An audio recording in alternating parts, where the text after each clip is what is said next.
Just don't move at all. Don't even move your lips at all, Joe. This will be the whole episode. All right, Nick, sounds good.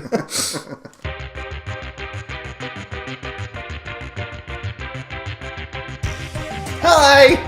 Episode 13, Nicholas.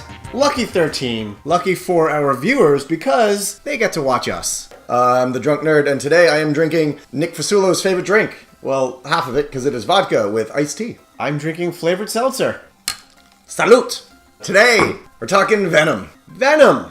Joe, at the end of our half year in review, Yeah. you promised everyone we would talk about Venom. Yeah, I did. And I said you'd hate it, and you're going to.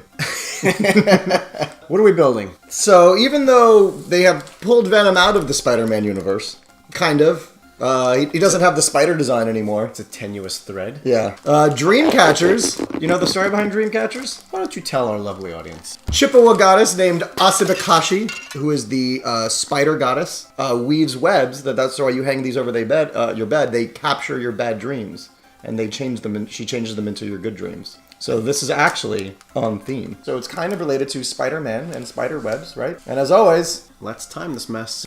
this is. Oh! All right. What do we have, Joe?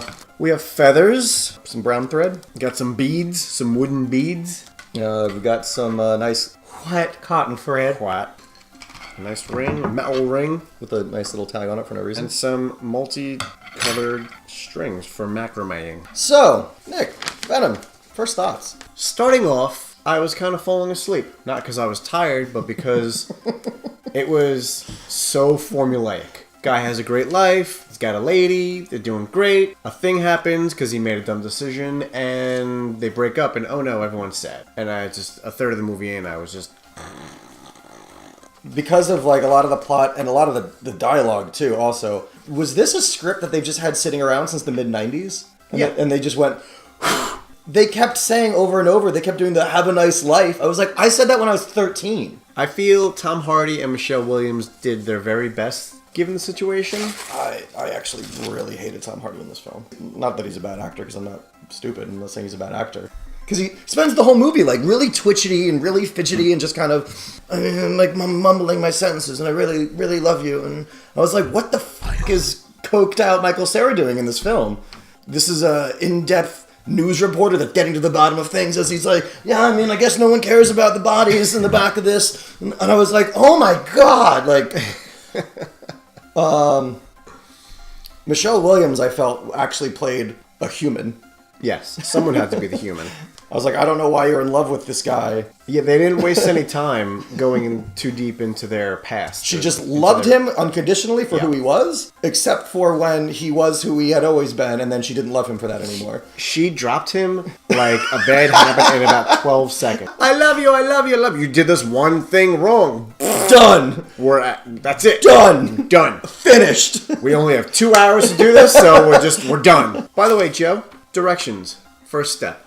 In permanent marker, write your dreams and wishes on the wooden beads. Then set aside. They're your dreams, Joe. They can be whatever you want them to be. Not live through another Sony Spider-Man film. That's my dream.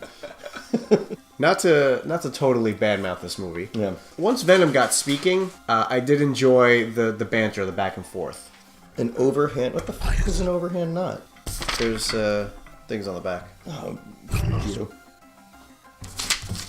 These are all the knots. Apparently I'm gonna learn to make a goddamn sailboat while I'm working on making this thing. Joe. Yeah. Are you pro or are you anti Sexy Venom? Oh, pro! I'm actually pro Sexy Venom. How great did she look? Again, also a thing that does happen in the comics. It's not like unheard of. It was different. It was funny for a second. Yeah. I was like, all right, so I see what's happening. And just for the hell of it, Venom decided to take on the form of the body he was inhabiting. Yeah, which I'm like, okay, that's fine. Like, I don't think he's like, Venom is necessarily like a ripped bro. Like, I don't think I want a whole film of Michelle Williams as Venom. I mean, I'm not against it. I think I would want that as much as I want an Iron Pepper. I'm not really... I was thinking the same thing. I don't think it's really what I like want in this life. But if she popped up again in a future film, did another 5-minute, 10-minute scene, yeah, I'm happy with it. It's canon enough and different enough that I'm not mad at it. One thing that did bug me after a while is that, you know, they make this whole big hoopla in the beginning of the film. about that the symbiotes are only compatible with certain, Right. randomly certain creatures and people. They made it like it works better with certain people.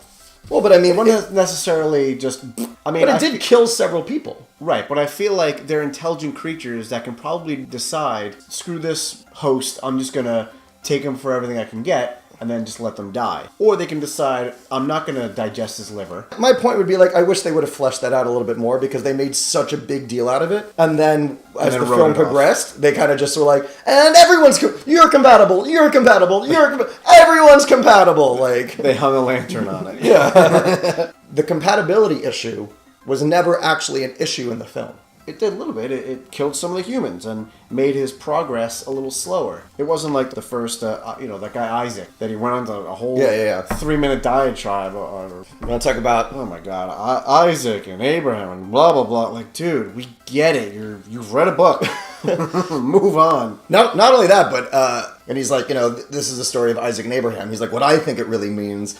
but Isaac was making the true sacrifice. And I'd be like, yeah, you left out the part where Isaac doesn't die. Like, Isaac doesn't make a sacrifice. That wasn't the point. Like, I was like, whoever wrote this whole speech, they were writing it based off, like, their memory from, like, Bible studies in, like, middle school. And they were like, I'm sure I remember it well enough. I'm just going to write it without looking it back I'll just wing it. There was just so much... Typical bad guy stuff. Typical bad guy stuff, like, oh, yep, there he is. He wants to take over the world. That's what he does. And you're like, so much of the movie. The chase scene was pretty damn good.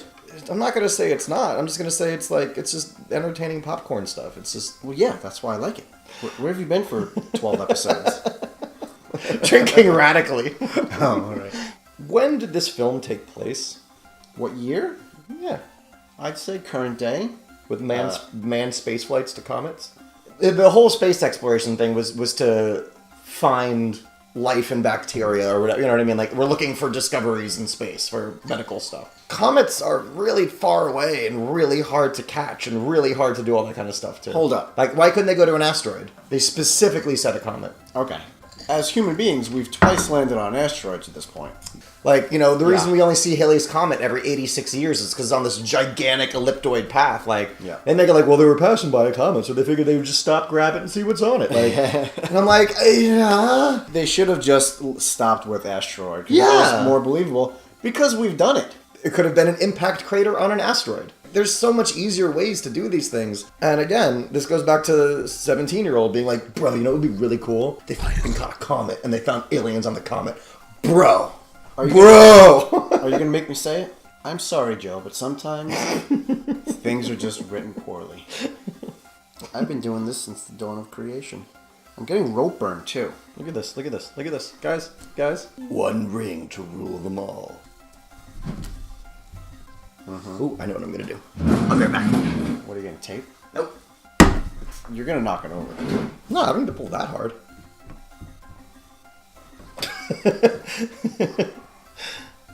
Here's what you're watching: two grown men braid. We're doing. Oh, you're doing a much tighter braid. I did a looser braid. This might be the most neatest thing I've ever done on any episode of this show. So I guess now I should ruin it. So I've got a loose braid. He's got a tighter braid. Mine's longer. That's because yours is tighter. Mine's thicker. You got more girth. Yeah. Are we seeing a Venom 2? It's made enough money, yeah. It's actually blown away. The projections before the weekend was like the top that they were projecting was 60 million and it did 80. Wow. They're definitely going to make so like it's happening. And they're probably going to try to get Spider-Man in it somehow, right? What are you doing down there? No one can see what you're doing.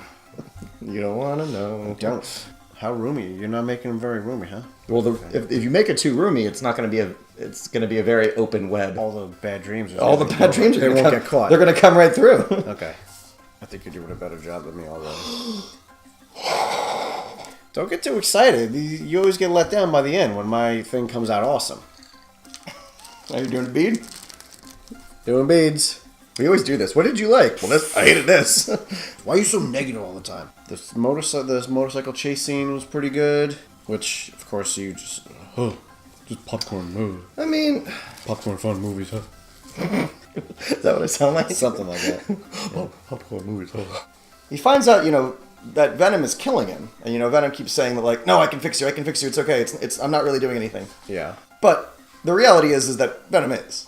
But at the end of the film, he's just like, yep, and Venom's back in me, doopy-doo, skipping down the street. Like, aren't you worried that this creature is atrophying your heart and yada, yada, yada? Like, sure, but as long as he never, ever again leaves, he'll keep you alive. You'll just be just a ragdoll being controlled by Venom. Yeah, that's what I mean. Like, I was like, isn't that a concern that, like, now you have to have Venom for the rest of your life or you're dead? Yeah.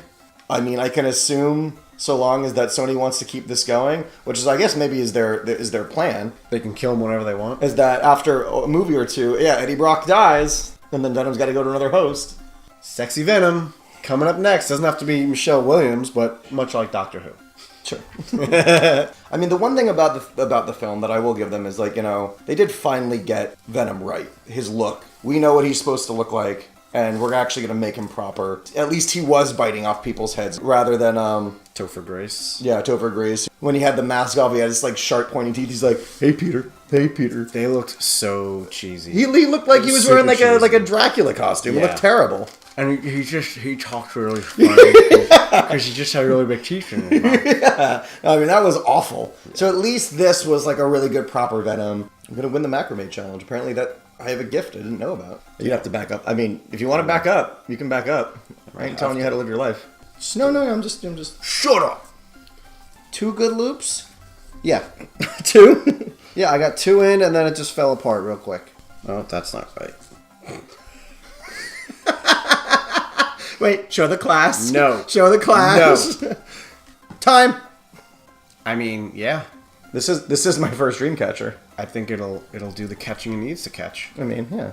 I think that does it for me. I think that's maybe my masterpiece of this entire series. I mean, it's certainly not that volcano. Can I? Nope. I can't believe you're trying to tell me how to catch my bad dreams. All right, Joe. It only took me an extra 20 plus minutes on top of you, but I would have said half an hour, but that's fine. It's not horrible. I don't hate it. Huh. I got some little dangly bobs over here. Yeah. More dealy doos over here, and a little. Oh, you didn't use your feathers. I didn't use my feathers. I wasn't feeling them. They didn't speak to me. Joe, I'm gonna give you the win. Yeah. Yeah. Your webbing is a nicer, tighter formation. Mine is all over the place. You're gonna catch a lot of bad dreams with that. Yeah. So congratulations. Yeah. I like the way that came out, though. Final thoughts, Venom. Venom. I want your most arbitrary scale possible. Out of apples picked. 16 lumpy apples out of 34 shiny apples. I'll let you figure that out. Yeah, Thank you. This is I don't know. This is like, it's low. It's stupid. It's got to be like, I don't know, 5 out of 10. I mean, it's just. We'll be back here for Venom 2, Electric Boogaloo. If we have to be. In the meantime, comment, subscribe, like, ding the bell. And we'll see you next time for what are we gonna do? We don't know what we're doing next time. Yeah, November's gonna suck. We'll see you next time.